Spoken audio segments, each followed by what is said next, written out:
Hello guys, my name is the Polish Gamer and welcome to something new on the channel. This is gonna be an album review. Yes, an album review. I own a lot of them and I haven't made a video in I don't know how long, so I thought, hey, might as well do something like this. It's been something that I wanted to do for a while and I thought, hell, why not do it now? So, recently, a few days ago, Nickelback, who of course is everyone's favorite band, released a new song titled Feed the Machine. And surprise, surprise, people actually say it's not that bad. It's a complete shock. Normally, whenever Nickelback releases new music, people say it's shit and it's the worst thing they've ever heard.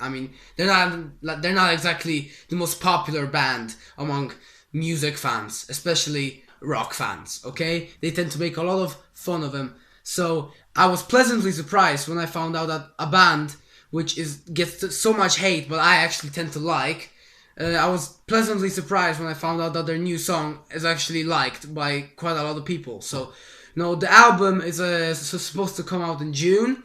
And yeah, hopefully the album is going to be good, Hopefully this one song is not going to be the only good song on it. But whatever happens, I'm still probably going to get it and I'm probably going to like it. It's just, I like Nickelback, I'm sorry. I like all of their shit. So, I actually own all of their albums, and I like every single one of them. And because I own every single one of their albums, I thought it would be a good idea to, kind of in anticipation of their 9th studio album, of course, which is going to be titled Feed the Machine.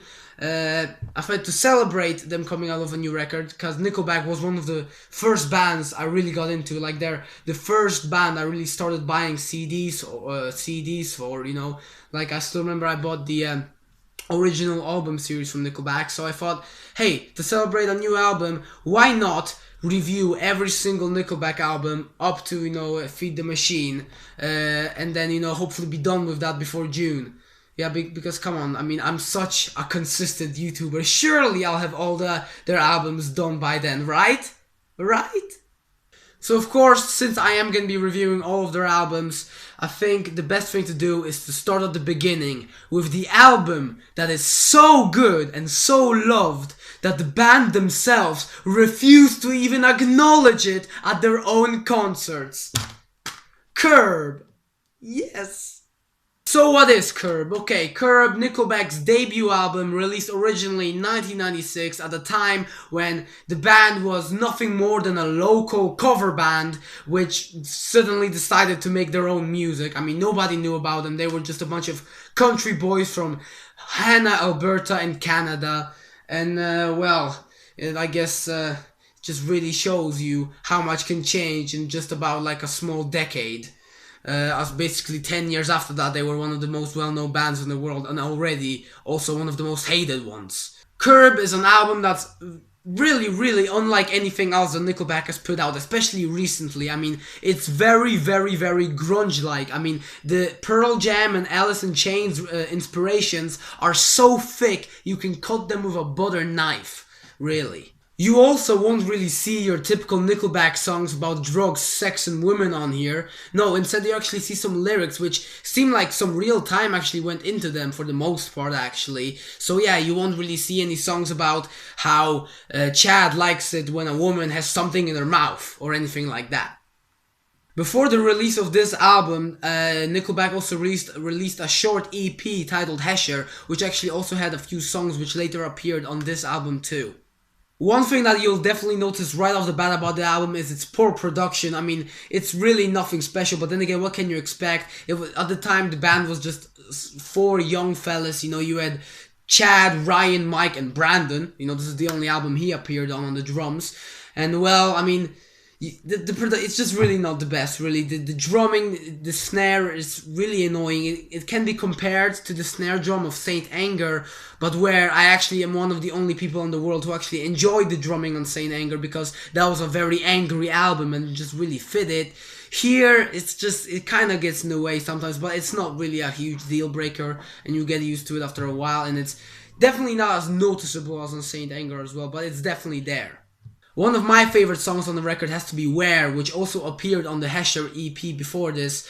And it's not really, the lyrics aren't anything special. They're actually kind of nonsensical. It's just Chad talking about where the hell he is. And yeah, it's really weird, but I really think it's a catchy song though, and that's what I really like about it. But if you're looking for a song with deep lyrics, then I definitely would look on the title track, of course, titled Curb, which is actually written about Chad's old friend Kirby, who apparently back in the day was driving, on some driving his car on the road in the middle of the night, whatever, and out of nowhere he actually had a head-on collision with another car, and it turned out that in the other car was actually Kirby's girlfriend, who was actually coming to see him, and yeah, she actually died. So yeah, that's pretty messed up actually, and the song's lyrics definitely reflect that well, as they're pretty damn dark. Another worthwhile song on the album has to be the single, which of course, because this is Nickelback's debut, happened to be Nickelback's very first single, Fly. It's a song that, in my opinion at least, doesn't really stand out that much musically from the rest of the record, but then again, none of the songs really stand out all that much, but it definitely does stand out in its lyrics. I think, you don't really have any song quite like it. I mean, the lyrics are about a kid asking his parents what happens when you die, like where do bad men go when they die, and they say something about them growing wings and going to heaven, and then basically the kid says that he always wanted to learn to fly, so he doesn't mind, and then the rest of the song is kind of weird, involving a gun and stuff like that. So I mean, I guess it's worth checking out for that reason, but like I said, it definitely stands out more lyrically than it does musically.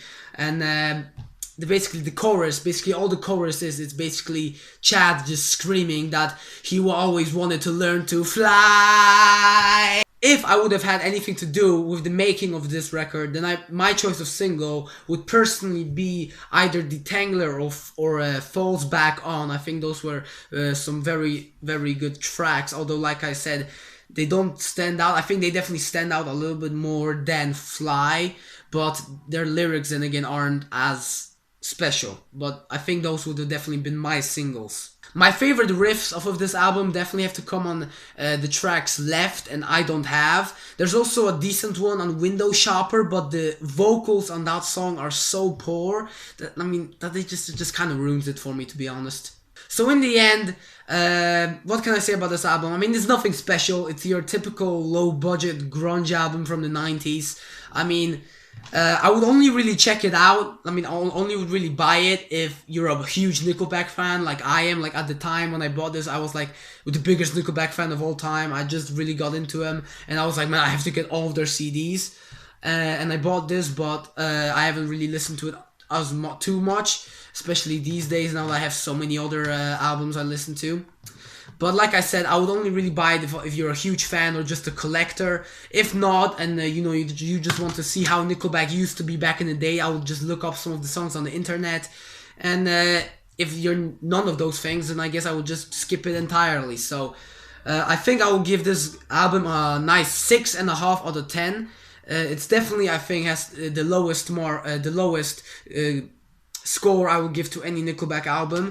But I mean, it's still decent, it's still not exactly, it's not bad, but it's just nothing special, like I said, just your typical low budget, poor production grunge album from the mid-90s. But yeah, that was Curb, Nickelback's debut. So hopefully, like I said, I want to review all of Nickelback's album before June, and I'm pretty sure I'm going to be able to do that. I mean, school of course gets in the way sometimes, but come on, surely I can make 8 videos that are not that long, just reviewing Nickelback's discography. Surely it's not gonna be that difficult, right? Come on, it doesn't take ages to edit or anything like that. So yeah, next time of course we will be reviewing their follow-up, their second album, The State, and let's just say it's definitely a little bit better than Curb over here. But yeah, that's gonna be for next time. My name is Polish Gamer. Hopefully you guys enjoyed, and I'm gonna see you guys in my next video. Bye. And I know